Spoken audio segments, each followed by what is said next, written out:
बीवी को बेटी या माँ कह दिया तो क्या निकाह टूट जाएगा? इससे निकाह पर कोई असर पड़ेगा या नहीं? बहुत सी मर्तबा ऐसा होता है कि आदमी वैसे ही बातों बातों में अपनी बीवी को माँ कह देता है। जैसे यूं कह दे कोई आदमी अपनी बीवी से, अरे माँ जा अपना काम कर। या फिर बहुत से लोगों की ये भी आदत होती है कि जब बात चलती रहती है, बहस होती रहती है, तो आखिर में थक कर बीवी से ये कह देते हैं, हाँ मेरी माँ बस कर। तो इस तरह के अल्फाज बीवी के लिए कहना। इसी तरीके से बहुत से लोग ऐसे भी होते हैं कि जिनकी आदत होती है कि हर बात पर बेटा बेटा कहने की, यानी बेटा लफ्ज उनकी जबान पर चढ़ा हुआ होता है। तो वैसे ही बातों बातों में बीवी को बेटा कह दे कि बेटा ऐसा कर लो, बेटा ऐसा नहीं।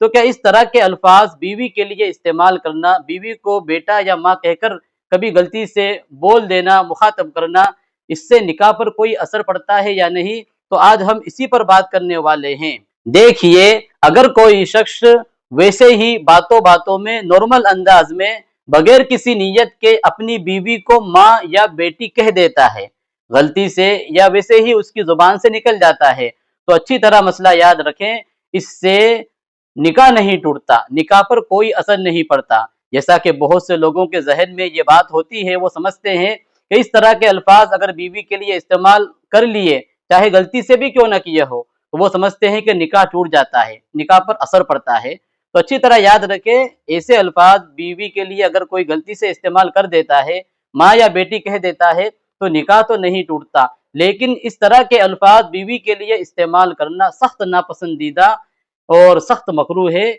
इस तरह के अल्फाज बीवी के लिए इस्तेमाल नहीं करना चाहिए और अपनी ज़बान को एहतियात से इस्तेमाल करना चाहिए। तो दोस्तों, इस बारे में ये कुछ ज़रूरी वजाहत थी जो आपके सामने हमने बयान की। इस तरह की दीनी और मालूमाती वीडियो को हासिल करने के लिए हमसे जुड़े रहें और इस तरह के जो दीनी कंटेंट होते हैं वो अपने दोस्तों में सवाब जारिया की नीयत से शेयर भी किया करें। अस्सलामु अलैकुम व रहमतुल्लाहि व बरकातुहू।